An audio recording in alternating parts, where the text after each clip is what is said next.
नमस्ते, मेरा नाम है अंजनी और आप देख रहे हैं गांव देहात। हम लोगों की एक सीरीज है गांव देहात मुलाकात। उसमें हम परिचय कराते हैं अपने क्षेत्र में विशेष करने वाले देहातियों से। तो आज उस परिचय की कड़ी में हमारे साथ जो शख्स मौजूद हैं वो किसी परिचय के मोहताज हैं नहीं। लंबुआ क्षेत्र के पूर्व विधायक संतोष पांडे जी हमारे साथ हैं। पूरे प्रदेश में इनका एक अलग पहचान है। समाज में बेहतर करने वालों की श्रेणियों में जो है अग्रिम पंक्ति में वो नज़र आते हैं। तो सबसे पहले तो सर आपका स्वागत है और स्वागत के साथ साथ मैं गांव देहात के मुद्दों पर बातचीत करना चाहता हूं। स्वागत है सर आपका। धन्यवाद अंजनी जी, आपका आभार कि आपने मुझे जोड़ा। बताएं आप क्या जानना चाहते हैं हमसे। सर सबसे पहले तो आपका स्वागत है। संतोष पांडे ये नाम ही काफ़ी है। सोशल मीडिया हो, युवाओं के बीच में पहुंच हो, वो आप जो है बहुत बेहतर तरीके से करते हैं। युवाओं का आपसे जुड़ने का, खास करके गांव देहात के युवाओं का, और आप ही की प्रेरणा से बहुत सारे लोग इस बार के पंचायत चुनाव में कि भैया जो है राजनीति कर रहे हैं, राजनीति के माध्यम से सेवा का काम कर रहे हैं समाज में, तो उन्होंने राजनीति को चुना सेवा के लिए। युवा जो है इस पंचायत चुनाव में बहुत सक्रिय है, तो आपसे जुड़ने का उनका क्या कारण है? देखिए, जो हमारे समाज का युवा है, भविष्य में वही अगुवाई करता है और युवा मैंने देखा है कि बहुत ऊर्जावान होता है। हमारे गांव देहात में युवाओं में बड़ी संभावना है। किसी भी क्षेत्र में आप देखें तो बड़ी जागरूकता है युवाओं में और बड़ी क्षमता भी है। बस उनको मौका मिल जाए तो उनसे अच्छा कोई कर नहीं सकता।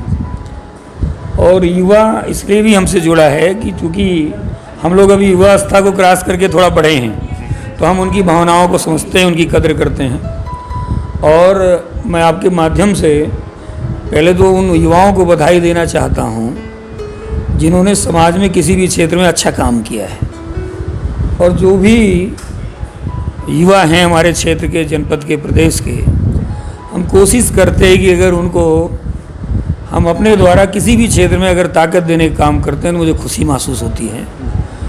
और आने वाले समय में जैसे आपने बहुत, आप बधाई के पात्र हैं कि एक गांव देहात का टॉपिक लेके आपने ये चुना है, तो ये बहुत अच्छा है। और मैं इतना ही आपसे कहूँगा कि हमें जब भी मौका मिलेगा युवाओं को आगे बढ़ाने में, तो मुझे खुशी होगी इस बात की कि मैं उनके कुछ काम आ सका। पूरा विश्व वैश्विक महामारी कोरोना से जो है गुजर रहा है, तो इन सब के बीच में आप 2012 से 17 तक सक्रिय रहे विधायक के रूप में। उसके पहले अनिल कुमार पांडे जी यहाँ से विधायक रहे, आपके बड़े भाई साहब हैं। तो इस क्षेत्र में आपका बहुत पहले से वर्चस्व रहा है। तो बिना किसी पद के भी लोगों ने आपसे मदद मांगी होगी, आपने उनकी मदद की होगी, समाज में जो है गए हैं आप। तो कोरोना को लेकर आपका क्या कुछ का अनुभव रहा है और इन सब से लड़ने का जो है सरकारी स्तर पर क्या कुछ काम चल रहा है? धरातल पर वो कहाँ तक दिखता है? क्योंकि विपक्ष जब सक्रिय रहता है तभी सरकार की जो है काम करने की मंशा का असल परिचय हो पाता है। देखिए, जब पिछले वर्ष कोविड आया था तो आपने देखा होगा कि लोग जो अपने उत्तर प्रदेश के लोग हैं, वो देश में तमाम बड़े बड़े, तो महाराष्ट्र है, गुजरात है, तमाम उद्योग वाले क्षेत्र हैं, वहाँ पे नौकरियाँ करते रहे लोग। और जब सरकार ने एकाएक लॉकडाउन किया था, आपको याद होगा कि लोग पैदल सड़कों पे निकले थे। अव्यवस्था का वो आलम था जिसकी कल्पना करने पे होता है कि भगवान ऐसा दिन ना दिखाए। जब कोविड उस स्थिति का नहीं था जो आज वेव है, इस बार तो बहुत खतरनाक था, तब सरकार ने इतना स्ट्रिक्ट फॉलो किया उसको कि लगा कि पता नहीं। और जब स्ट्रिक्ट सही में फॉलो करने की ज़रूरत थी तो सरकार का निर्णय कैसा था आपने देखा होगा। इस बार की वेव में इनका मिस मैनेजमेंट इतना पुअर था। इन्होंने, जब इनको पता था कि दूसरी वेव आएगी, तब ना इन्होंने ऑक्सीजन का प्रबंध किया, ना इन्होंने अस्पतालों में दवाइयों का वो किया, ना इनके इंस्ट्रूमेंट टाइम पे आ पाएँ। और इस बार मैं आपके माध्यम से जिन भी परिवारों ने अपने परिवार में किसी को खोया है, मैं अपनी तरफ से आपके माध्यम से ईश्वर से कामना करता हूं कि वो उनको अपने चरणों में भगवान स्थान दें और दोबारा अपने देश में इस तरह की स्थिति ना बने। जहां तक सरकार, उत्तर प्रदेश की सरकार की बात अगर हम करें, उत्तर प्रदेश को हम नज़दीक से जानते हैं, नज़दीक से देखा हमने, तमाम उत्तर प्रदेश के शहरों में मैं घूमा भी हूँ। देखिए, सरकार उसका रोल जो है एकदम विफल थी सरकार से किसी कोई अपेक्षा नहीं थी। लोगों ने अपने एफर्ट पे अपने को बचाया है। अब जागरूकता बढ़ी है, गांव-गांव लोग समझदार हुए हैं, लोगों ने देखा है, महसूस किया है, और कुछ तमाम अच्छे समाज सेवियों ने काम किया, लोगों को बताया। सरकार पे जो लोग डिपेंड थे उनकी क्या हालत हुई आप लोगों ने देखा होगा। तमाम वीडियोज वायरल हुए, तमाम चैनलों पे चला है, देखा है हमने। हम लोगों अपने माध्यम से हमने तमाम लोगों की मदद की है, तमाम लोगों को ऑक्सीजन सिलेंडर दिलाया, लेकिन ये मदद ऐसी होती है कि बहुत कहा नहीं जाता है। व्यक्तिगत रूप से बहुत सारे लोगों की मदद की, वो मदद हो रही है। और अभी भी मैंने करीब 10 लाख रुपए का मैंने मास्क, सैनिटाइजर और साबुन मंगवाया है। इतना मंगवाया, अभी मैं आपको दिखाता हूँ मेरा स्टॉक कहाँ है। और मैं बंटवाने जा रहा हूँ तीनों ब्लॉकों में, गांव-गांव। कम पड़ेगा वो और मंगवाएंगे। ये काम करते रहेंगे, लोगों को जागरूक करते रहेंगे। जो हमसे बन पड़ेगा, जो हम अपने व्यक्तिगत एफर्ट पे कर सकते हैं, वो पहले भी किया है, आगे भी करेंगे। चाहे वो कोरोना काल में हो, चाहे किसी गरीब की मदद करनी हो, किसी की बहन बेटी की शादी नहीं हो रही उसमें मदद करनी हो, किसी भी तरह की मदद रही हो। और हम लोग देखिए राजनीति में सेवा के लिए आए हैं, और राजनीति में पद कोई मोहताज नहीं है। सेवा अगर आपको करना हो तो पद कोई ज़रूरी नहीं है। इस क्षेत्र की जनता ने हम लोगों को 2 बार बनाया, और मुझे लगता है फिर बनाने जा रही है। अभी चुनाव नज़दीक है, और मुझे लगता है कि इस बार जनता फिर मन बना चुकी है कि फिर से वापसी करेगी। बिल्कुल सर, इसी मुद्दे पे हम आगे ही बातचीत करने वाले थे। 2022 का विधानसभा चुनाव आ रहा है, और आप समाजवादी पार्टी से जो है यहाँ से विधायक भी रह चुके हैं। आने वाले समय में आपको प्रतिनिधि बनेंगे, चुनाव में जो है आपको टिकट भी मिलेगा। तो क्या कुछ यहाँ का अभी तक राजनीतिक समीकरण रहा है? विकास के बारे में हम लोग चर्चा करेंगे। आपने बताया कि उत्तर प्रदेश को आप करीब से जानते हैं, खासकर अपने सुल्तानपुर ज़िले को तो जानते ही हैं। यहाँ पे कोरोना के समय जो अव्यवस्थाएं उत्पन्न हुई थी, पूरे ज़िले में जो है एक ही कोविड सेंटर जो है ऑक्सीजन का जो प्लांट था वही शुरू हो पाया, वो भी कादीपुर में आपके। दूसरा वाला जब तक शुरू होगा, कार्य उसका शुरू हुआ है, तब तक ये सेकेंड वेव जो है ज़्यादातर शहरी क्षेत्रों में समस्याएं जो है दूर हो चुकी हैं। तो अभी यहाँ की वर्तमान समस्याएं क्या हैं? गांव में जो है अभी तक हम लोग लगभग सुल्तानपुर ज़िले के लगभग 400-500 गाँव में गए हैं। जो है मूलभूत सुविधाएं हैं वो जो है पंचायत स्तर पे लोगों तक नहीं पहुँची हैं। तो कहीं ना कहीं आप बड़े प्रतिनिधि हैं, आपका ज़्यादा इस पर जो है रहना चाहिए। रंजनी जी, जब अखिलेश जी की सरकार थी उत्तर प्रदेश में समाजवादी पार्टी की, तो आप याद करें उस समय जो हम लोगों ने सेवा शुरू की थी 102-108 एम्बुलेंस। जब कोविड का ये वेव आया तो सगे रिश्तेदारों, नातों जिनके यहाँ कोविड हो गया, लोगों ने छोड़ दिया, परिवार के लोगों ने। और वो एम्बुलेंस नहीं होती तो पता नहीं कितने लोग नहीं होते आज। तो मैं बधाई देता हूँ अपने राष्ट्रीय अध्यक्ष अखिलेश यादव जी को कि उनकी कितनी दूरदर्शी सोच थी कि उन्होंने उस समय ये निर्णय लिया आम आदमी के हित में, और वो आज कितने लोगों की जान बची उस योजना से। और तमाम अस्पताल उस समय हम लोगों ने बनाए। हमने अपने क्षेत्र में भी उसमें महिला अस्पताल बनाया, उससे लोगों का हित हो रहा है। मैं केवल ये कहना चाह रहा हूँ कि जब कोई अच्छी सोच का व्यक्तित्व वाला व्यक्ति नेतृत्व करता है तो समाज को कुछ देता है। ये जो बाबा जी बैठे उत्तर प्रदेश में, ये बाबा का काम क्या होता है? बाबा का काम है पूजा पाठ करें। कभी उनको कोई प्रशासनिक अनुभव रहा नहीं है, मुख्यमंत्री बन गए वो, और कितना फेल्योर हुआ आप देख रहे हो उत्तर प्रदेश में। कितनी राजनीतिक उठापटक चल रही है इस समय, कौन कौन नहीं आके कर रहा है। ना मुख्यमंत्री का आपस में उप मुख्यमंत्री से कोई तालमेल है, जब मशीनरी में ही तालमेल नहीं है। आपने देखा होगा कोविड काल में मुख्यमंत्री जी ने एक टीम 11 बनाई थी। टीम 11 में उनका उप मुख्यमंत्री तक शामिल नहीं है, टीम 11 में केवल अफसर है। जब आप अफसरों पे डिपेंड हो गए और जनप्रतिनिधियों को आपने छोड़ दिया, तो जिन सरकारों में जनप्रतिनिधियों का अस्तित्व खत्म हो जाता है वो सरकारें नष्ट हो जाती हैं। उत्तर प्रदेश की जनता इन लोगों की लापरवाही से जग गई है। उत्तर प्रदेश में चेंज होने जा रहा है, और अब वो आएगा जिसने प्रदेश को विकास के बड़े बड़े आयाम स्थापित करके दिखाया है।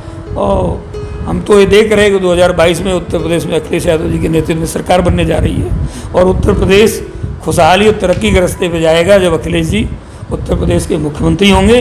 और हम लोग लम्हुआ में हमने नेतृत्व किया, हमारे भाई ने भी किया, और जब हम लोगों को मौका मिला तो हमने तमाम विकास के वो कार्य किए कि मैं दावे के साथ कह सकता हूँ कि उसका मुकाबला न ये जो लोग हैं कर पाएंगे और ना इनकी सोच ही है काम करने की। हमने ITI बनाया, हमने मॉडल स्कूल बनाया, हमने महिला अस्पताल बनाया, हमने तहसील बनाई, हमने पावर हाउस बनाया, 5 सालों में हमने ब्रिजेस बनाए। लेकिन ये जो विधायक हैं मौजूदा हमारे क्षेत्र के, उन्होंने क्या बनाया कभी आप उनसे मिलके पूछें और मैं आपको प्रमाण दे दूंगा मैंने क्या बनाया। तो हमने डेवलपमेंट के भी काम किए, हमने सामाजिक काम भी किए। हम इस कोविड काल में पद पे नहीं है तब भी सेवा कर रहे हैं और आगे भी करते रहेंगे।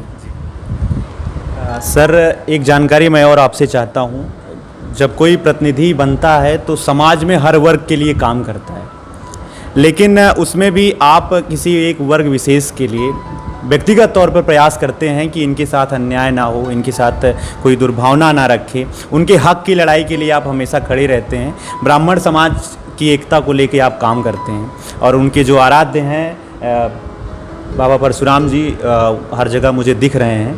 तो क्या कुछ ये मुहिम है, क्या कुछ पिछले 1 साल से एक बहुत ही बड़ा जो है घटनाक्रम हमारे प्रदेश में हुआ, जिसमें जो है ब्राह्मण समाज के काफ़ी सारे लोगों की व्यक्तिगत तौर पे उनका उत्पीड़न भी हुआ, जिसमें सरकार पे भी विपक्ष में रहते हुए आप लोगों ने आरोप लगाए, तो क्या कुछ आप उस पर बताना चाहते हैं? देखिए, सबसे पहले मैं भगवान परशुराम जी की बात करता हूँ। आपने ये विषय छेड़ा और समाज की बात की। भगवान परशुराम जी हमारे आराध्य देव हैं, हम लोग उनके वंशज हैं। हम अपने भगवान को अगर याद कर रहे हैं, उनकी पूजन अर्चन कर रहे हैं, तो किसी को कोई परेशानी होनी नहीं चाहिए। नहीं। मैं तो हिंदू धर्म में जो लोग भी बिलीव करते हैं, मैं सबसे कहूँगा, आह्वान करता हूँ आपके माध्यम से कि सब भगवान को याद करें। हमारे भगवान चिरंजीवी भगवान हैं, सब पे इनकी कृपा बरसेगी, सब खुशहाल होंगे। और रही बात अपने समाज की, कि आप उत्तर प्रदेश में देख लीजिए, जब पिछला चुनाव था, अभी उत्तर प्रदेश में 55 MLA बीजेपी से ब्राह्मण हैं, और जिस तरह से ब्राह्मणों का उत्पीड़न हो रहा है, ये MLA चुपचाप बैठे हैं, चुपचाप बैठे हैं। और जब हम लोग सरकारों में थे, समाजवादी पार्टी की सरकार में, उस समय जब हम लोग MLA थे, तो चाहे जनपद के लोग हमारे समाज के कहीं अन्याय हुआ हो, पीड़ित हुए हों, तो हमने न्याय दिलाने का काम किया। और आज भी हम लड़ रहे हैं और हमेशा लड़ेंगे, ये मेरा अधिकार भी है। और मैं सीधी सी एक बात जानता हूँ, मैंने बहुत ओपन इन मुद्दों पे कहा है, हम राजनीति में किसी के विरोधी नहीं हैं, समाज में किसी के विरोधी नहीं हैं। हमने हमेशा, हमारे समाज ने वसुधैव कुटुंबकम की बात की, हम सबको लेके चलते हैं। लेकिन अगर हमारे समाज पे ही किसी का उत्पीड़न हो रहा है, हम उसके साथ खड़े हो रहे हैं, तो लोग उसको जातिवाद का रूप देते हैं। हमने तो हर जात बिरादरी के लोगों की मदद की है जब भी लोग हमारे पास मदद को आए हैं। लेकिन अगर कोई हमारा उत्पीड़न का शिकार हो रहा है, हम वहाँ बोल रहे हैं, तो उसको जातिवाद के चश्मे से देखने लगते हैं। तो मैं उन लोगों की सोच पे मुझे केवल हंसी आती है कि ये सोच में ये चेंज करें। हम जिस समाज के हैं, स्वाभाविक है वो ज़्यादा उस समाज के लोग हमसे जुड़ेंगे, हमसे उम्मीद रखेंगे, और हमें करना भी चाहिए, इसमें कोई बुराई भी नहीं है। हम सबकी करते हैं, चाहे जिस जात समाज के लोग हमारे पास आए होंगे, हमने सबकी मदद किया है और आगे भी करेंगे। वही काम हमारे नेता भी करते हैं। आदरणीय अखिलेश यादव जी भी ब्राह्मणों का बहुत सम्मान करते हैं, और मैं उसका आपको प्रत्यक्ष उदाहरण दे रहा हूँ। जब मुलायम सिंह जी मुख्यमंत्री थे, तो हमारे आराध्य देव भगवान परशुराम जी की छुट्टी की घोषणा उन्होंने की थी, और छुट्टी थी। जब उत्तर प्रदेश की ये सरकार आई योगी आदित्यनाथ जी की, उन्होंने हमारे भगवान को महापुरुष बता के छुट्टी खत्म कर दी। तो आप देख लीजिए कि हमारे समाज की इज्जत कौन करता है, इससे आप स्वयं तुलना कर लीजिए। अब चुनाव नज़दीक आ रहा है, तो भगवान परशुराम जी को भी अब ये भगवान मानना शुरू कर दिए कम से कम, क्योंकि अब चुनाव आ रहा है, ब्राह्मणों का वोट इनको चाहिए बाबा जी को, तो ये भी बधाई दे रहे हैं। ठीक है, देर से ही सही इन्होंने माना तो भगवान है हमारे, नहीं तो महापुरुष बता के छुट्टी खत्म कर दिए थे। तो जिनकी जो सोच है वो ऐसे ही सोचता है। मेरा सीधा सा मत है कि भगवान परशुराम जी हमारे आराध्य देव हैं, हम उनकी पूजा करते हैं, और हम आपके माध्यम से कह रहे हैं सारे हिंदुओं को ये पूजा पाठ भगवान परशुराम जी का करना चाहिए। सबका कल्याण करेंगे, वो सबका कल्याण करेंगे। और रही बात हमारे समाज की, हमने अपने समाज की पहले भी लड़ाई लड़ी है, आज भी लड़ रहा हूँ, आगे भी लड़ूंगा। हमारे समाज का कहीं उत्पीड़न होगा, हमने पहले भी लड़ाई लड़ी है, बोला है और संघर्ष किया है, आज भी करूँगा। जीवन जब तक रहेगा, इससे मुझे कोई विमुख नहीं कर सकता। आरोप प्रत्यारोप जो लगता रहे लगे, उससे हमें कोई फर्क नहीं पड़ता सामाजिक जीवन में। एक सर जानकारी और महत्वपूर्ण रूप से मैं आपसे लेना चाहूँगा कि जो ज़मीनी स्तर पे विकास की योजनाएं हैं, उसमें जो है जो पंचायत स्तर के प्रतिनिधि हैं सही से लागू कराने पे धरातल में उनका कोई इंटरेस्ट नहीं रहता है। जिनका जिससे संपर्क रहता है वो सारी योजनाएं वैसे ही मिलती हैं। प्रशासनिक अधिकारी चाहे गांव में सचिव हों, सेक्रेटरी हों या लेखपाल हों, वो भी बिल्कुल तालमेल करके आपस में ही कोई बड़ी योजना आती है 10% आपका 5% आपका ऐसे से कर लेते हैं। तो उसमें क्षेत्र का विधायक जो है उसकी बहुत बड़ी भूमिका होती है। तो कुछ आप बेहतर गाँव देहात में इस तरीके का करने वाले हैं कि लोगों को जो है डीएम आवास पे जाके अपनी शिकायत ना बतानी पड़े, प्रशासनिक अधिकारियों के पास जाके लाइन ना लगानी पड़े। लगभग 150 लोग रहते हैं, 2 घंटे का टाइम रहता है, कोई 5 मिनट ले लिया, कोई 10 मिनट ले लिया, इसी बीच में कोई वीवीआईपी आ गया तो पूरा समय गया। आज वो सुन नहीं पाए। लोग जो है 20 किलोमीटर दूरी से जाते हैं कि आज मेरा ये, आज तहसील दिवस है, आज थाना दिवस है। तो ये जो सिस्टम है सर, इसमें बहुत तरीके की समस्याएँ आती हैं। तो मैं एक चर्चित और जो है ज़मीनी असर से जुड़े हुए प्रतिनिधि से चाहता हूं कि क्या कुछ वो बताए जिससे जिनको भी मौका मिले, चाहे वो विधायक बने या ना बने, वो अपने स्तर से काम जरूर कराएं। देखिए, मैं यही बात कह रहा हूँ, एक तो जब नए लोग चुनाव जीत के आते हैं तो उनकी समझ 4-6 महीने 8 महीने तो लग जाता है उनको समझने में। दूसरे क्या है, एक ऐसा सिस्टम बन गया है, एक चैन ऐसी बन गई है, उसको तोड़ना। आपने युवाओं की बात की, तो युवा में ये मादा है कि वो चैन तोड़ सकता है। और कोई भी आम आदमी, अब तो सोशल मीडिया का ज़माना है, कहीं कोई भ्रष्टाचार हो रहा है, आप उसकी फ़ोटो बनाओ, वीडियो बनाओ, डाल दो। जागरूकता सबसे महत्वपूर्ण चीज़ है और युवाओं में हमारे जागरूकता है और लोग, मैं देख रहा हूँ, बहुत जागरूक हो रहे हैं। और भ्रष्टाचार में कमी भी, अगर आप जागरूक रहेंगे तभी आ पाएगी। अगर आप बैठे रहेंगे शांत तो संभव नहीं है। और एक जनप्रतिनिधि होने के नाते मैं चूँकि रहा हूँ, उस सिस्टम को मैंने देखा है, हमने प्रयास किया अपने क्षेत्र में कि यहाँ पे भ्रष्टाचार ना हो। और जब उस तरह की चीज़ें हमारे संज्ञान में आती थी तो मैं लीक से हटके लोगों से लड़ता था और आज भी इसका प्रयास करता हूँ कि इस तरह की चीज़ें ना हों। रही बात इसकी कि देखिए, मैं मानता हूँ कि किसी भी व्यवस्था को परिवर्तन होने में समय लगता है। और दूसरे ये है कि टीम वर्क होता है। अकेले अगर आप सोचें कि नहीं हम व्यवस्था परिवर्तन कर देंगे तो आप किसी भी पद पे बैठें, संभव नहीं है। इसलिए मैं मानता हूं कि एक टीम वर्क है, सबको जागरूक होना पड़ेगा, सबको उस विचारधारा से जोड़ना पड़ेगा, समझाना पड़ेगा, लोगों से मिलना पड़ेगा। और प्रयास अच्छा अगर आप करेंगे तो निश्चित सफलता मिलेगी। हाँ, थोड़ा धीमे धीमे हम उस विषय पे आगे बढ़ेंगे, लेकिन एक समय आएगा कि हम इससे निजात पाएंगे। बहुत बहुत धन्यवाद सर आपका। टीम गांव देहात की ओर से ढेर सारी शुभकामनाएं सर आपको। आपने हमें समय दिया, इसके लिए बहुत बहुत धन्यवाद सर आपका। धन्यवाद अंजनी जी, आप युवा हैं और आपने अच्छा टॉपिक पे अपने चैनल की शुरुआत की है। मैं आपको चैनल को आपको बधाई देता हूं कि आप ऐसे ही ज्वलंत मुद्दों पे चर्चा करते रहें। और मैं आपका आभार व्यक्त करता हूं कि जब आप युवाओं की बात करते हैं, महिलाओं की बात करते हैं, स्वास्थ्य की बात करते हैं, ऐसे टॉपिक पे आजकल मैंने देखा है कि मीडिया में भी इस टॉपिक से लोग दूर रहते हैं और उन परिस्थितियों में भी आपने इन टॉपिक को उठाया और मुझे आपने घेरा भी बहुत। तो मुझे अच्छा लगा कि आप एक शानदार चैनल चला रहे हैं। आपके उज्जवल भविष्य की मैं कामना करता हूँ। धन्यवाद। Thank you so much sir, धन्यवाद।